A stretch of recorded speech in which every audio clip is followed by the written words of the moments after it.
Bon dia, doncs avui sí, recta final de campanya, només queden 5 dies per allò de la jornada de reflexió i avui obrim els diaris amb les darreres enquestes que es poden publicar i que deixen titulars com el del periòdico que diu Rajoy i Rivera ja no sumen per governar.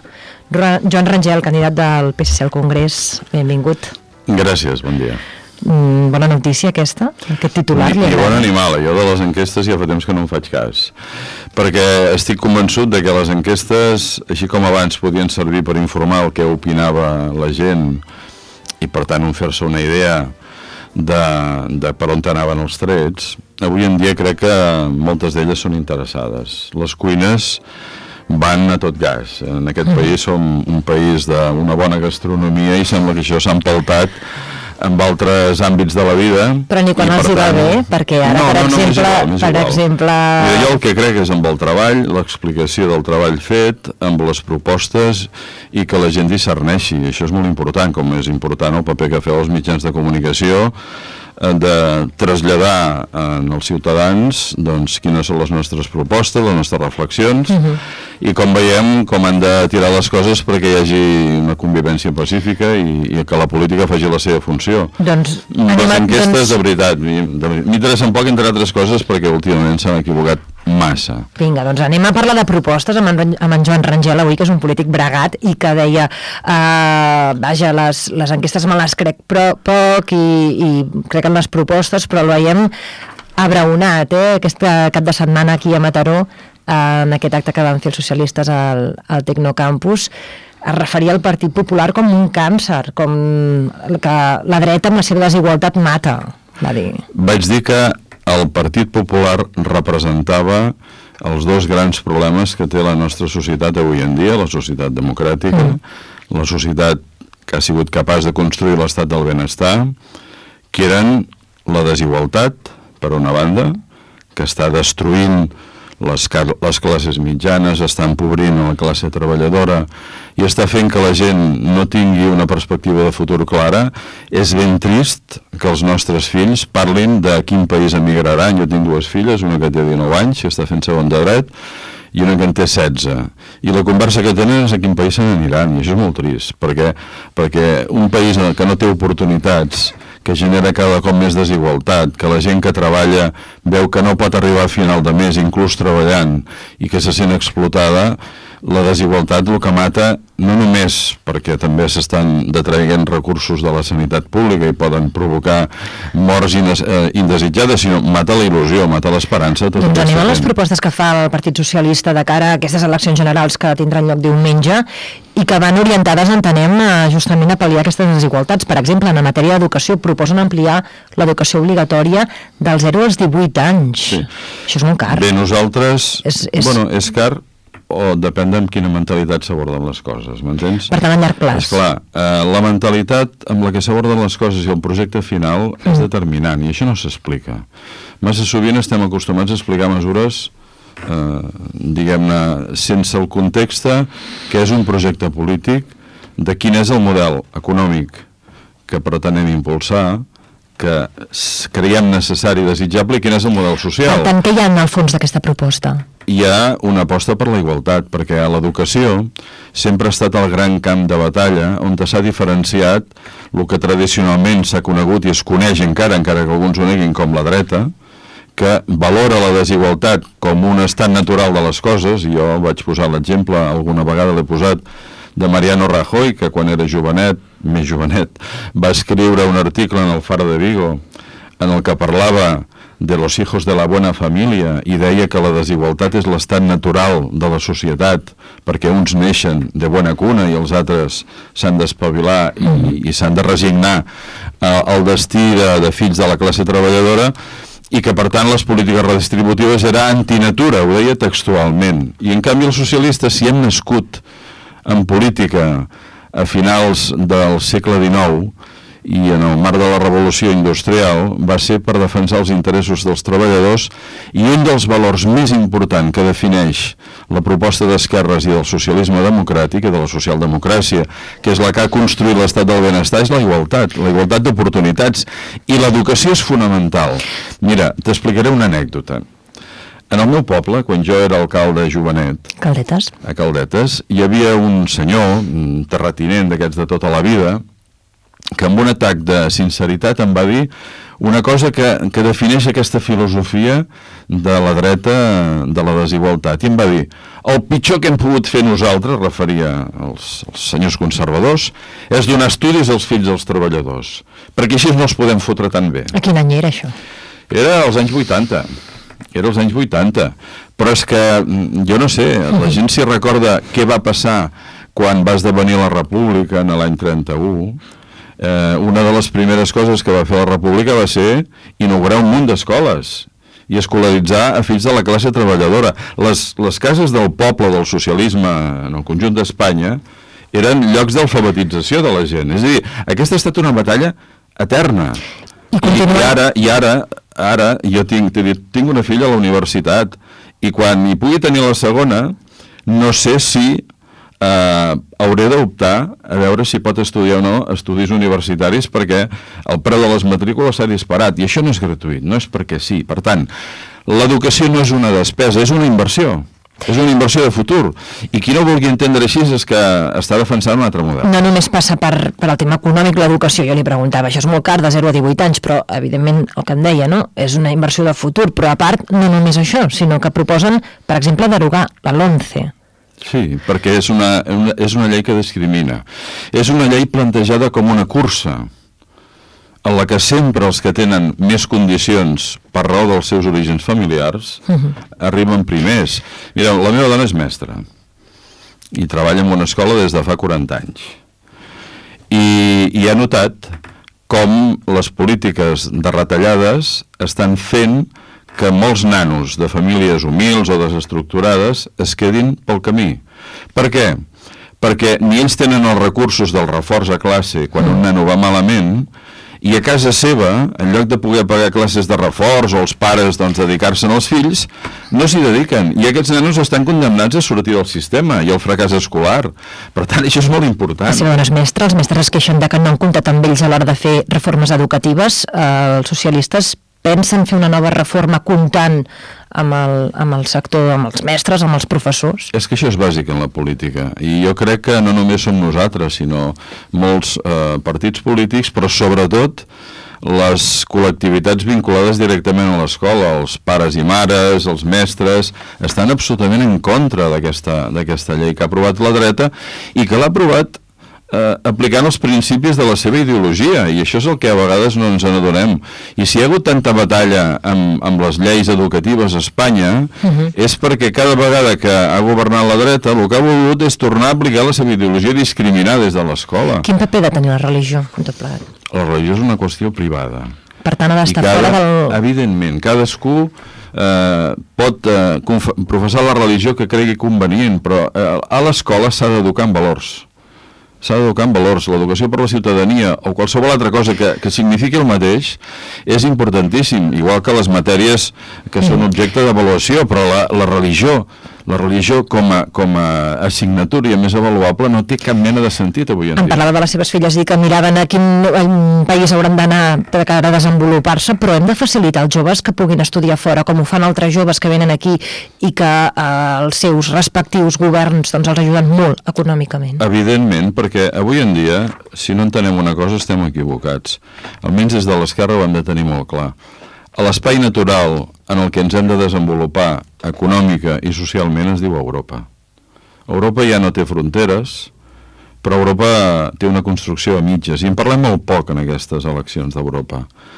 I possiblement, si no som capaços de construir una Europa políticament unida, una Europa federal des del nostre punt de vista, difícilment ens en sortirem, perquè des de que es van quedar superats els estats-nació com a àmbit de programació econòmica, com a àmbit de redistribució de la riquesa típica de l'estat del benestar impulsada per la socialdemocràcia, i la globalització, la revolució tecnològica va fer que el poder del capital tornés a primar i es trenquessin els equilibris que hi havia entre els responsables i els titulars del capital i els treballadors i les classes mitges. no tenim un espai natural de redistribució, i si volem comptar en el context mundial i si volem que això torni a ser possible, doncs hem de superar els problemes que hi ha ara. Ara, per exemple, hi ha empreses que se'n van de Catalunya i del conjunt d'Espanya, per exemple, a Irlanda, perquè l'impost de societats està molt barat. Ens estem fent la competència a la baixa. Això és un desastre. Per tant, si no som capaços d'anar a completar l'arquitectura europea i a fer polítiques redistributives i que cohesionin la societat, ens ho passarem molt malament.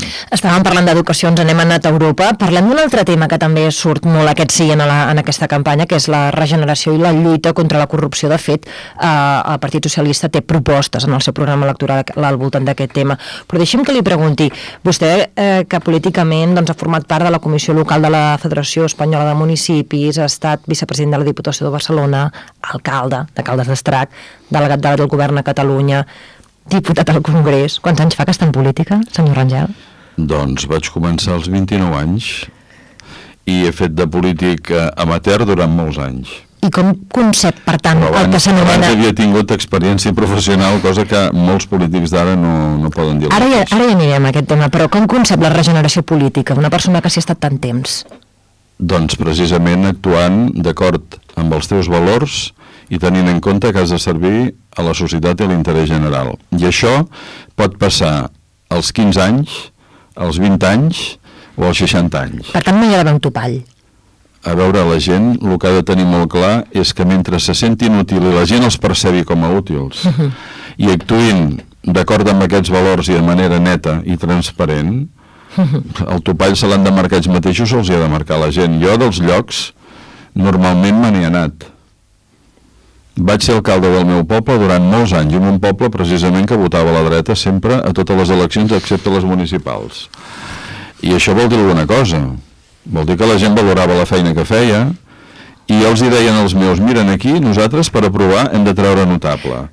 I els que són els que representen naturalment aquesta gent, amb un 4 o amb un 3,5 ja passen. Per tant, hem de ser capaços de proposar coses engrescadores que ajudin a millorar el municipi i el benestar de la gent, però a més després hem de complir. I com que la gent veia que transformàvem el municipi, que el milloràvem i que complíem, es tornava a votar. I me'n vaig anar per ser delegat del govern. Ara em parla de l'àmbit local, però en l'àmbit estatal, per exemple, i ara que estem parlant de mesures per lluitar contra la corrupció, el que treu també la ciutadania és allò de les portes giratòries, és a dir, gent que ha tingut responsabilitats en ministeris, en secretaries generals i que després els trobem en grans consells d'administració, assessorant grans empreses. Quina opinió li mereix al Joan Rangel aquest tema, perquè també afecta polítics del seu partit? Jo crec que aquí el que no podem fer, com en cap altre àmbit de la vida, és barrejar les coses i qualificar-les, tant les que tenen una justificació com les que no en tenen cap. D'entrada, el que és la porta giratòria en si, és a dir, el tràfic d'influències, a partir dels coneixements que s'han fet a l'administració pública, no s'hauria de permetre mai. Ara bé, el que no es pot és condemnar a una persona que ha estat exercint un càrrec públic i que pel seu mèrit i capacitat ha de trobar una sortida professional quan acaba de fer aquesta feina, salvant el període en el que ha de dedicar-se a altres coses, doncs condemnar-lo de per vida a que no pugui tenir una sortida professional. Com ho discernim una cosa de l'altra?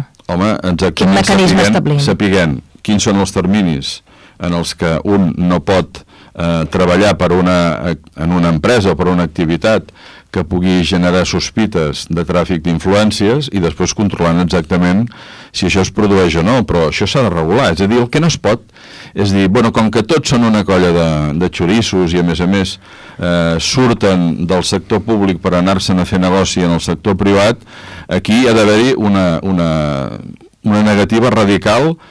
No, jo crec que les coses s'han de regular i s'ha d'avaluar l'activitat de cadascuna d'aquestes persones, perquè és que si no, el que estan fent és dient, a la política només hi podran anar els funcionaris i els rentistes.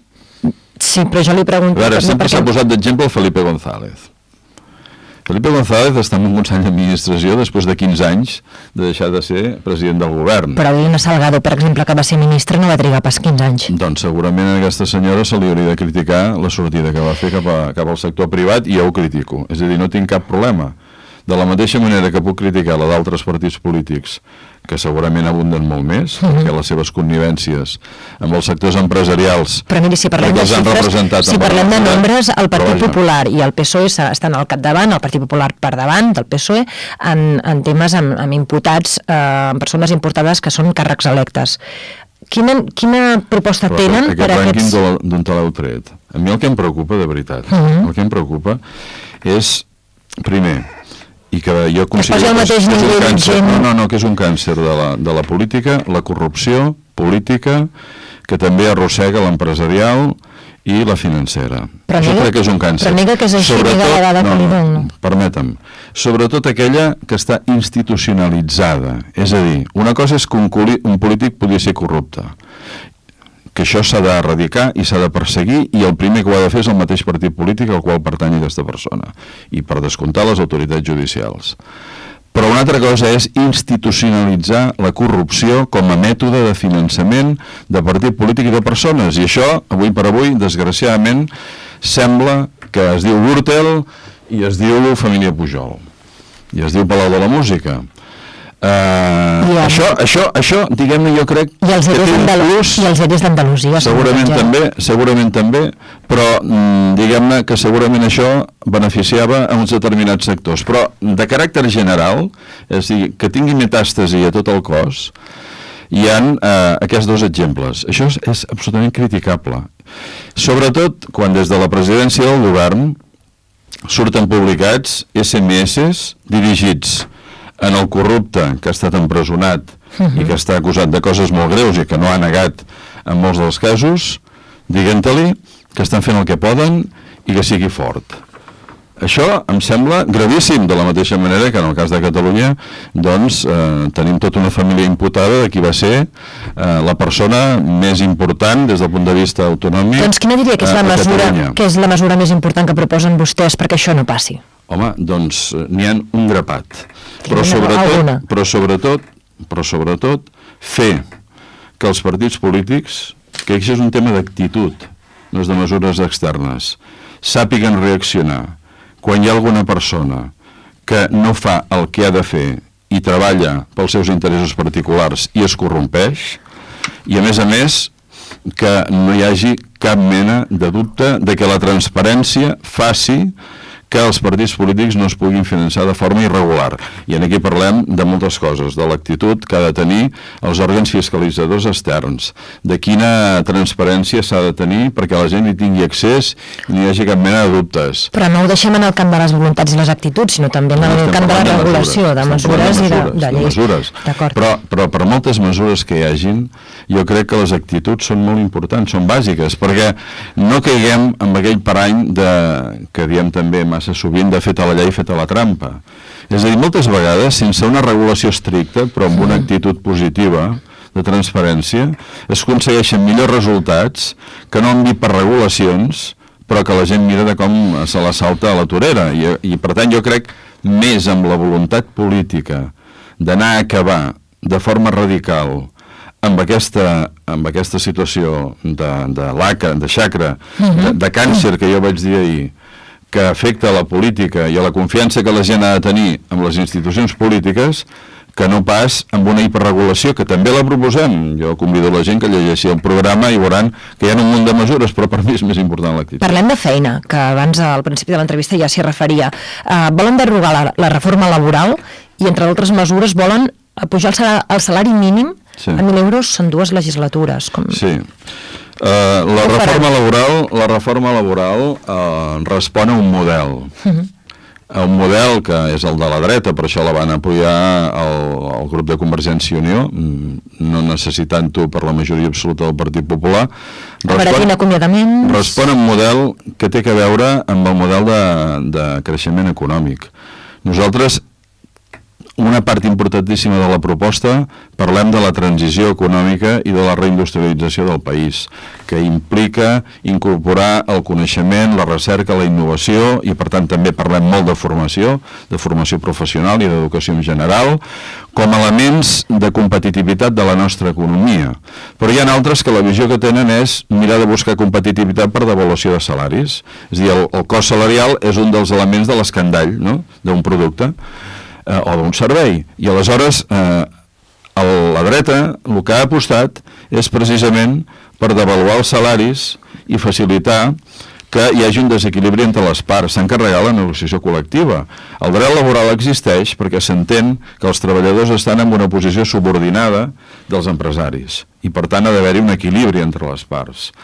Això té sentit quan a més es posa en valor la negociació col·lectiva, que no és el treballador individual havent de negociar amb el representant de l'empresari, sinó que hi hagi un paper important dels sindicats i dels col·lectius perquè puguin defensar els seus interessos. Això s'ho ha encarregat. Per tant, això també ha generat, què? Pèrdua de poder adquisitiu dels treballadors, baixa dels salaris, el que han fet és acomiadar fàcilment a gent que tenia un bon salari en una empresa perquè poguessin contractar els fills d'aquell mateix treballador a uns preus que tots sabem quins són avui en dia. L'altre dia estava en una gran empresa i em deien, tots aquests nanos, que eren gent jove universitària, estan cobrant 800 euros. Jo l'entenc, però abans em parlava de les empreses que marxen d'Europa, per exemple, perquè aconsegueixen sistemes fiscals més beneficiosos en altres bandes, o ja no parlant d'Irlanda, o sigui, si ens n'anem a... No, parlava d'Irlanda, parlava... Per tant, com conjuminem les dues coses? És a dir, mantenint els drets dels treballadors i per altra banda que les empreses no marxin un cop més barat. T'explico. Nosaltres, deixem acabar el raonament, per què volem que hi hagi una derogació de la reforma laboral? Doncs perquè ha anat en sentit contrari del que diem. Nosaltres volem un model de creixement econòmic que pugui competir no només per mà d'obra molt barata, sinó per altres factors que tenen a veure amb el coneixement i la innovació. Espanya, en el seu conjunt, està exportant productes d'un valor afegit mig i baix. I hem de pujar a l'escaló de poder exportar productes d'un valor afegit alt. I això no s'aconsegueix amb salaris baixos, s'aconsegueix amb gent ben preparada, que és capaç d'innovar i donar rendibilitat a les empreses. Però tindran difícil, deia Comissions Obreres l'altre dia que les inversions en recerca han caigut als anys 80, a mesures dels anys 80, per tant recuperar això... Per això és que la política de la dreta ha consistit bàsicament en retallar l'educació, la sanitat i també la recerca i la innovació. I justament hem d'anar pel camí contrari, per ser més competitius, perquè és que si no estem fent, perdoneu l'expressió, un pa com unes hòsties de cara al futur. I encara que això no es canvia en 2 dies, i n'hem de ser conscients, o bé canviem la tendència, o bé malament. I el salari mínim d'interprofessional, per què? Perquè els treballadors necessiten incrementar el seu poder adquisitiu.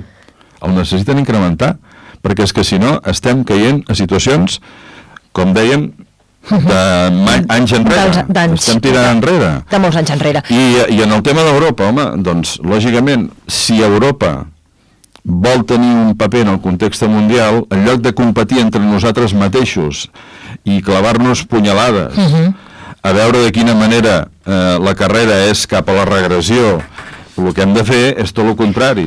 Ens queda poc temps. Tinc 2 preguntes que li voldria fer abans d'acabar. Aquesta situació econòmica, evidentment, ha generat en situacions molt dures per la gent. Hi ha, entre d'altres temes que surt el tema de la pobresa energètica, el tema dels desnonaments, però aquests dies a la xarxa circula molt aquest vídeo en el que la Carme Chacón, doncs, des d'una roda de premsa de posterior al Consell de Ministres, deia que agilitzarien els desnonaments. No, la Carme Chacón això ho ha explicat per activa i per passiva. Doncs vinga, expliqui-m'ho. No, és que ja és una mica cansí, perquè quan hi ha gent que en lloc de fer propostes que tinguin cara i ulls, i després quan governen demostrar que són capaços de tirar-les endavant, el que fan és no fer res, com fan alguns que es dediquen a criticar la Carme Chacón, com està passant a l'Ajuntament de Barcelona, per exemple. El que no es pot fer és fer passar bou per bèstia grossa. La Carme Chacón es va trobar a Madrid amb un problema concret que van intentar resoldre precisament perquè hi havia gent que estava fent trampa i no tenia res a veure amb accelerar els desnonaments de caràcter general per la gent que no podia pagar. És a dir, una cosa és la pobresa sobrevinguda d'aquelles persones que s'han trobat de cop i volta amb què la seva situació ha empitjorat i no poden fer front a les despeses que significa pagar una hipoteca, i per això en aquesta legislatura hi hem proposat tot un seguit de mesures que no s'han tingut en compte per part del Partit Popular. Per exemple, ara proposen facilitar la renegociació de deutes i la dació en pagament. Perquè entenem primer que l'important és no perdre l'habitatge quan hi ha hagut aquesta situació de pobresa sobrevinguda, sinó que s'ha de donar una segona oportunitat. I per tant hi ha un conjunt de mesures que estan a la legislació europea d'altres països que el que pretenen és veure de quina manera aquella família continua gaudint de l'habitatge, passant a reestructurar el seu deute, encara que durant una temporada hagi de pagar un lloguer, etc, perquè finalment no acabi perdent l'habitatge. I en última instància, si això no és possible, doncs que puguin fer la dació en pagament, però llavors implica la pèrdua de l'habitatge. Per tant, hem posat l'èmfasi i el focus en què la gent pugui mantenir l'habitatge, repeteixo, quan hi ha hagut una situació de pobresa sobrevinguda. I això jo crec que és elemental. Ara, hi ha altres situacions patològiques que també s'han de mirar d'evitar, que era el que passava amb una determinada tipologia d'habitatges a Madrid, que van intentar resoldre entre l'Ajuntament i el Ministeri, però això no té res a veure amb accelerar, i a més hi ha un vídeo en què ell ho explica, i cada vegada que ha tingut ocasió ha tingut que tornar-ho a explicar, explicant que és un infundi tot el que s'està dient. Però jo crec que això és propi d'aquells que poques propostes tenen, les que tenen a vegades són poc realitzables i només es dediquen a desacreditar els altres. Vinga, doncs deixem-ho aquí, sense abans acabar amb l'altre tema de fons, evidentment, que hi ha hagut en aquesta campanya, com és el tema de l'estructura de l'Estat, el tema del procés, el tema de Catalunya, en definitiva. Senyor Rangel, quina responsabilitat té el PSC en el fet que el passat 27 de setembre 2 milions de persones aquí a Catalunya votessin a favor d'opcions independentistes? Home, jo crec que la responsabilitat la tenen els que governen. I aquí hi ha hagut un senyor que ha governat Espanya durant 4 anys i que ja abans de governar es va caracteritzar, ell i el seu partit polític, per intentar tenir una mirada curta i guanyar vots fora de Catalunya a base de l'anticatalanisme, que és el Partit Popular. El nombre de gent que optaven per la independència i que se sentien només catalans i no volien ser espanyols a l'inici d'aquesta legislatura era pràcticament la meitat dels que hi ha al final de la legislatura, i d'altra banda el senyor Mas, que l'única cosa que ha fet és intentar surfejar un moviment que hi va haver-hi en un moment determinat pel cabreig de lo que va significar la sentència de l'Estatut, que treu causa precisament del recurs que va presentar el Partit Popular, de les maniobres que va fer per manipular el Tribunal Constitucional, no permetent que hi hagués la renovació que era necessària. En aquell moment també el president socialista Zapatero va dir que recolzaria l'Estatut que aprovés el Parlament de Catalunya. Ho va dir-ho abans, això. Ho va dir-ho abans. Es va aprovar un estatut que, si algun dia vols l'analitzem, va ser una subhasta entre partits polítics que ni amb calçador entrava en el marge de la Constitució, perquè aquí hi ha coses que també hauríem de fer-nos una mica de repàs, d'autocrítica, de com vam actuar tots plegats. Finalment es va acordar en el Congrés dels Diputats, excepte el Partit Popular es va donar suport en aquell estatut, després aquí se'n va desmarcar també Esquerra Republicana, i es va posar a referèndum i va ser votat pel poble de Catalunya. El Tribunal Constitucional va dictar una sentència que va ser el que va provocar aquella reacció. I Artur Mas va pujar en aquella ona que es va generar, intentant surfejar, pensant-se que en trauria rèdits. I a partir d'aquell moment, la seva formació política no només n'ha tret rèdits, sinó que inclús ja ha desaparegut com a tal. Vostès, per superar aquesta situació en la que ens trobem ara, fan la proposta federal, però el que passa és que passa per una reforma de la Constitució i que saben vostès que cal una gran majoria que ara mateix no s'alvira políticament. Per tant, estan fent una proposta que saben que no es pot realitzar. No, no és cert. Jo crec que les forces polítiques del conjunt d'Espanya cada vegada tenen més clar que si volem que hi hagi elements de convivència que permetin tirar endavant plegats, però amb reconeixement de qui és cadascú i sense que senti que la seva personalitat és trepitjada per altres, es diu reforma federal. No en va el federalisme, és la forma de govern més extesa en el món, més extesa i amb més èxit en el món, perquè intenta, en un món cada vegada en el que la unitat dels pobles és més important, unir i respectar la diversitat. I mira, va des de la democràcia parlamentària més gran del món, que jo conec molt bé per raons que t'he explicat abans de l'entrevista, que és la Índia, on cada estat té la seva llengua pròpia i tenen, a més, famílies lingüístiques diferents, els dravidics, fins als Estats Units, passant per Alemanya o altres països del que s'anomena el primer món. Per tant, per què ha de ser una mala solució, una forma que està extesa i és una forma d'èxit en els països més importants del món? Ara estem parlant d'aquí. Que nosaltres som diferents. Ara estem parlant d'aquí i em diu que la majoria de forces polítiques estan acostant-se més a aquesta, posim nom, aquesta majoria de forces polítiques que estan acostant-se a aquesta proposta. La majoria de partits polítics i fins i tot dins del Partit Popular també se n'està parlant de que és l'única solució. I ara no ho diuen obertament perquè estan en una posició, diguem-ne, davant d'una campanya electoral que la història els està marcant. És que en aquests els hi costarà molt canviar per lo que ha significat la seva història, però hauran de canviar, no tindran més remei que canviar, perquè si no podem acabar molt malament tots plegats. És a dir, i a més, ja t'ho dic amb tota sinceritat, em fa molta gràcia dir que els que proposem que la política es posi en valor i que el diàleg, la negociació de pactar i l'acord són els que han de marcar la vida de la política del futur temps i, en canvi, vegin com una cosa meravellosa, sense cap mena de trauma ni cost, declarar la independència. Vaja, això sí que no ho entén ningú, ni aquí ni a Delhi. Joan Rangel, que és candidat al Congrés per al PSC, gràcies per parlar tan clar, gràcies per ser aquí avui a Ràdio Argentona. Molta sort diumenge. Gràcies. Bon dia.